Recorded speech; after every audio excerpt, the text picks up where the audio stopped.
My name is Insane Raven, and this is the tale of the one that started Season 2. So what's changing to the show? Not much, not a lot. The biggest thing to change is going to be I'm going to be adding a review portion to the show. For two reasons. One, at the rate I have to platinum these games, I'm not going to have a wonderful 15, even 10-minute long story to go with each one. I'm not going to have tips to do with each one. So I wanted to make a show worth watching. And by doing that, I was like, you know what? I will, at a review portion, I'll be able to talk about more games. I'll be able to do more stuff and just have more fun with it. So this is the season that starts. This is the one that starts Season 2, which is starting the reviews. Everything else is going to be exactly the same. I'm just adding a review portion to the game, to the show, which the reviews are going to be on a scale of 1 to 5, with each of them being a action or emotion that you should be feeling when it comes to the platinum, ranging from the worst being you should be embarrassed, you should go for it, you should acknowledge that it happened, you should be proud of it, or you should brag about it. And brag about it is going to be the highest rating. It's also the rating that I'm saving for the best platinums, the most rare platinums, and just anything that kind of falls into that category. I am on an older save file. That's why I'm only at level 46 when you're supposed to be at level 50 to get a trophy, to get the platinum. But I'm kind of just gonna walk around the Commonwealth for this video and not really worry about you know, that kind of thing, because that's not the point of this video. Moving on, I've rambled too much about how Season 2 is going to work and what this is. So let's talk about Fallout 4, because if there was ever a game to dominate a period of time in my life, it would be this game, and it would be the first year of college. And I don't mean myself. When I went to college back in 2015, the first time, this game was fucking everywhere. There was a guy that I worked with who played it, and all he ever wanted to talk about was Fallout 4 and what he'd done in Fallout 4 and why Fallout 4 was the greatest game ever made and blah blah blah blah blah blah blah. Well, eventually I bought it, and I played it a good chunk and had a good time with it, but it wasn't the game that he said it was. I quickly got bored of it and moved on. In my eyes, it wasn't this perfect game. It was a good game that also had some flaws, and it wasn't the greatest thing on the planet. However, I did have a lot of fun, and when it came down to it, going to the platinum wasn't hard at all. And had I known a lot of the things that I feel that I have no real way of knowing prior, I would have had a lot more fun with the game. An alternative title for this video is going to be the one that fucked me. YouTube is going all PG, and I decided, hey, maybe I won't do it that way. But how it triple fucks me was more of just me not knowing the best ways to optimize my gameplay. With the first thing being just the fact that crafting was something I spent none of my time doing, which that alone is on me and my fault. Had I spent more time crafting, I would have, the crafting 50 mods wouldn't have been hard, the crafting 100 wouldn't have been hard, but I chose to forget that that was even a part of the game, because it didn't seem like it belonged as a part of this game. It seemed like it was something that was brought to Skyrim, and they were just like, hey, people like crafting now, let's just add it. And that's kind of what happened. It was something that was supposed to be actually in the game. But no, I could be wrong. This is my first Fallout Platinum, so maybe the next one I'll be like, oh right, I have to do crafting stuff, and I won't have that outlook on the game. But we're not talking about that story, because that story doesn't exist yet. For this one, it feels like something that just was tacked on rather than being an integral part of the game. And I kind of hated that. Then in an attempt to not just do the same thing every 5 seconds and be bored out of my mind, I downloaded the Nuka-Cola DLC. That'd be fun. It was cheaper. So I downloaded DLC, and that boss fight, not the first boss fight where you fight Kota, not knowing that I have to be kind of decked out at my lower level, because at that point it was just all about the grind. I ended up getting my ass kicked to the point where I had to restart and ended up doing that same fight more times than I can count, and didn't even go anywhere with it.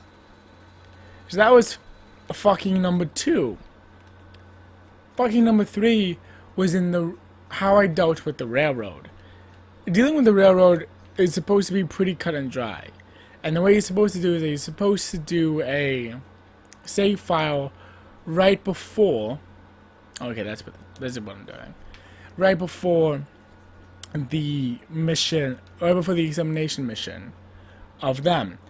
I, however, was trying to do 2 things at once and tried to go as deep as I could with the Brotherhood and deep as I could with the Institute at the same time, so that I'd have the least amount of work to do.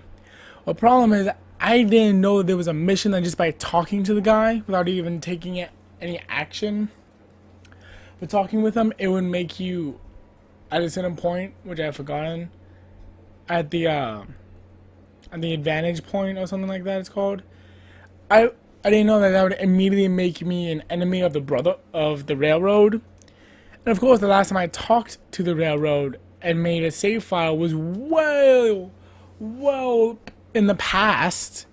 So it just quickly became a terrible situation that I fucked myself over because of the game. And I'm not saying I would have liked a moment where it's like, hey, just so you know, this is gonna suck if you do it like this. But I would have liked that, hey, this is gonna suck if you do it like this, dude. Because it kind of does that with everything else, and the fact that it didn't do it with this was so frustrating that it blindsided me, and I just felt like I got screwed.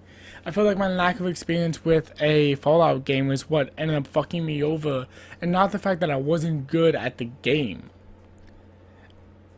So I got kind of frustrated with the game, and I ended up leaving the game for a second time to go platinum a different game, just because I was like, you know what? No, I'm over it. I'm over that. But at that point, I only had 4 trophies left in the game, so I felt obligated that I was going to have to come back at some point and platinum it. Because before my triple fucking happened, I played this game with Cincinnati Kid. And me and Cincinnati Kid were like, you know what? Very rarely do me and Cincinnati Kid kind of just sit down and play a game. If you don't know who Cincinnati Kid is, he's an old friend of mine from Cincinnati, and he's a kid, that,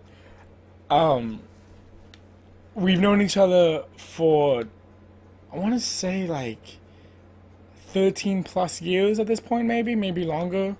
But it's a good chunk of my life, is the point. And he was like, hey, what do you want to do? And I was like, I don't want to really do anything. I don't really want to think. I kind of just want to sit down and play a video game. So we started playing this, and we got the Beneficial Leader Trophy, the infamous trophy you have to get 100% happiness with a large settlement. And we did that with the Red Rocket, as you can see. This entire thing was filled with cabinets and random shit. We had 3 people here at one point, and when the happiness stalled, we just started throwing people out like they were bad toys. And that is eventually what got us to 100%. So I do want to talk about that and go into the tips part of the video.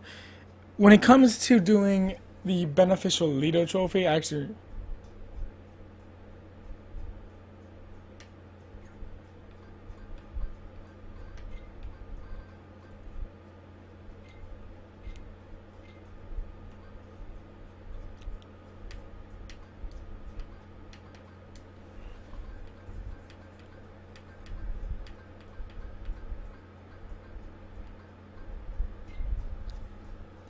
And now we're kind of going to our tips and tricks. When it comes to getting the Benevolent Leader Trophy, what we did is that we maximized our happiness with one person. Then we added another person and added a ball.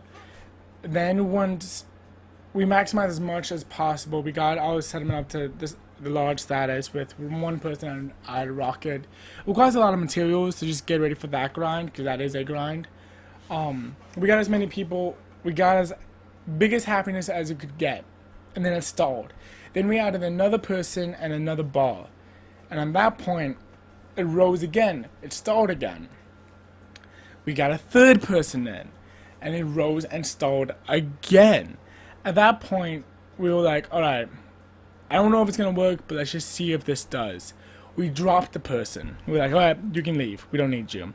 And it rose up again. Then we dropped the last person at 99%, and they dropped. As you can see from the photo, from the picture, it just took a lot of sleeping and a lot of getting up, getting down, and just grinding it out. It took us about 3 hours real world time to kind of get it, but it still took a lot.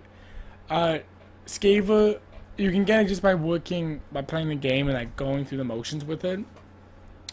Definitely exploring, picking up everything. Or you can just store a bunch of stuff, a bunch of resources in a workshop and then pick it all back up and just do that a couple of times. And that's how we got Skaver. These are all just missions. Be aware that you need multiple save files. You need to be able to do that, and it's going to be a little bit of a bitch. It's going to suck, but just do it. Mercenary, the easiest way of doing this one we found was getting a VTOL grenade, whether by being friendly with the Brotherhood or being friendly with the Railroad, up to the point where you unlock a Vertibird and just throw out signal grenades until they come. Get into the VTOL as it shows up, and you should be good to go there. Keep doing that repeatedly until the trophy pops. You'll be fine. The collectibles, the Vortex bobblehead, just go and find a guide. That's what I did. I wish there was a better way of saying it, but that's how we did it. These two, just be aware that you have to craft, and also be aware that craft 100 items off one item type. It's not off multiple. I did not realize that at first. Then I looked up a guide. I was like, well, I should have this. Why shouldn't I? And then that popped. And then just be smart about your save files. If you're smart about the save files, you'll be fine. It won't be that big of a deal. You'll be much more capable of doing things, and you'll be good. But that is about everything that I have. Thank you guys for watching. That is the Nuka World one that I was talking about. That's what the Platinum Trophy looks like. I do want to give this a rating of be proud of it. It's not quite brag worthy of it. It is kind of more of a classic Platinum Trophy, one that a lot of people have. Even though it only says 2% here on PSN, which is what I use for the majority of my trophy hunting stats. It's sitting at like a 15.4%, I believe. No, it's at a 13.21%. So it's not, when it comes to like within the trophy hunting community, it's not that big of a deal. It's just a black screen was when I got it. I don't know why it happened that way, but that's when it happened. So I am gonna give it a be proud of it, and not my Covenant brag about a trophy. But yeah, I think that's everything.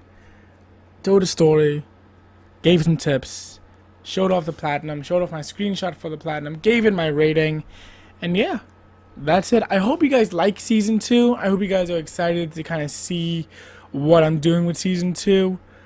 I already have an idea of what Season 3 would be. I just have to put a lot of money into it for Season 3, because Season 3 is going to be insane, and I hope you guys are excited for an eventual Season 3. I might have to outsource money for that. But yeah, don't feel like Season 2 is as good as this is going to get. Tales of the Hunt is always going to be a fixture on the channel, and it will always be here. Hopefully at every 2 weeks. Hopefully as fast as I can make them. But they will be here to stay for a while. And I do plan on changing it in the future again to be a little bit better of a product. And to be a product that I'm really excited for. Hopefully in the future. But that is everything. That is everything that I have. That's the tips, the tricks, the story, the platinum, the naming convention, the rating, everything I have, you now have on this game. I hope you guys enjoyed it. I had a good time. It's just, it falls short on it being, you need to know how to play a Fallout game for the platinum. It falls short on that. It is not as rare as a platinum as I would have liked. But that's everything I got. I've said that 3 times now. I'm sorry. I'm new to the whole season 2 vibe. And I will see you guys next time. Bye bye.